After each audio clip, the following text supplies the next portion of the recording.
Steuerreform 2028. Mehr Netto für Familien.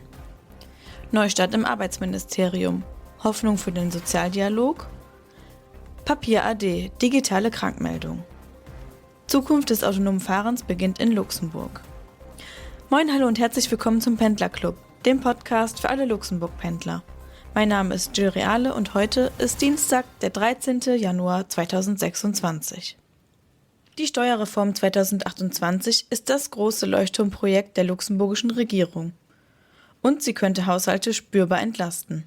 Ab dem 1. Januar 2028 sollen alle Steuerpflichtigen in die neue einheitliche Steuerklasse U wechseln. Finanzminister Gilles Roth betont, niemand soll verlieren und besonders Familien mit Kindern profitieren deutlich. Einige Beispiele verdeutlichen die Wirkung. Ein Elternpaar mit einem Kind und 50.000 Euro Jahreseinkommen zahlt aktuell rund 2.580 Euro Steuern. Nach der Reform wären es nur noch 393 Euro. Das sind über 2.100 Euro mehr netto im Portemonnaie der Familie. Singles mit gleichem Einkommen sparen demnach etwa 2.600 Euro und Paare mit 75.000 Euro Einkommen sparen rund 3.800 Euro. Zusätzlich werden Freibeträge und Abzüge angehoben. So können Kinderbetreuung, Haushaltskosten, Schuldzinsen und Versicherungsbeiträge stärker geltend gemacht werden. Auch das Kindergeld wird erhöht, der Kleinkindfreibetrag steigt und Eltern profitieren von einer 4. Geburtenzulagetranche. Alleinerziehende erhalten zudem höhere Steuergutschriften und Übergangsregelungen für Steuerklasse 2 bei Trennung oder Tod des Partners. Alles nochmal zum Nachlesen mit vielen weiteren Beispielen gibt's im Artikel So viel Geld sparen Sie ab 2028, der ist auch nochmal in den Shownotes verlinkt. Im Arbeitsministerium gibt es Bewegung. Marc Spautz ist neuer Arbeitsminister. Für die Gewerkschaften OGBL und LCGB ist das ein Hoffnungsschimmer.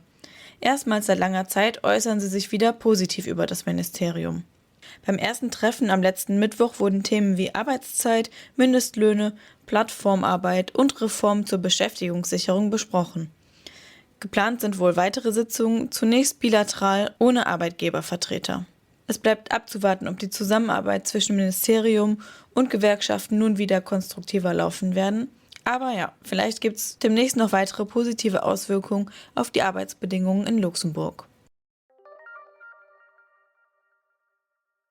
Seit der letzten Woche akzeptiert die CNS digitale Arbeitsunfähigkeits-, Familien- und Mutterschaftsbescheinigungen über myguichet.lu.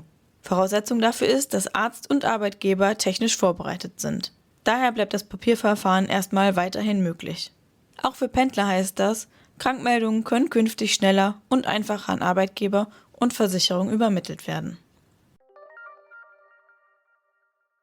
Das Thema autonomes Fahren in Luxemburg ist aktuell aufgrund einer parlamentarischen Anfrage wieder in den Schlagzeilen. Abgeordnete wollten wissen, ob Tesla Tests mit ihrem Full-Service-Driving-System durchführen darf. Die Antwort: Ja. Seit dem 15. Juli 2025 dürfen überwachte Testfahrten in Luxemburg stattfinden. Immer mit einem Safety Driver an Bord, der bei Bedarf eingreifen kann. Das System basiert auf dem sogenannten Vision-Only-Prinzip. Dabei nutzt Tesla ausschließlich Kameras und KI statt Radar oder LiDAR. Diese Tests sind Teil der Strategie Automatisiert Fuhren, die einen schrittweisen Einsatz von Robotaxis vorsieht. Dabei sollen zunächst klar definierte Strecken oder Testgebiete genutzt werden. In den USA nutzen bereits Hunderttausende Tesla-Fahrer die Beta-Version des Systems und erste Tests in Europa, also auch in Luxemburg, laufen seit letztem Jahr. Das langfristige Ziel ist, autonom fahrende Fahrzeuge und Robotaxis schrittweise in den Verkehr zu integrieren, mit natürlich maximaler Sicherheit. Das war's mit dem News-Update für diese Woche. Bleibt in der Wort-App und auf wort.lu immer auf dem Laufenden. Ich verabschiede mich für diese Woche und sage Eddie à merci.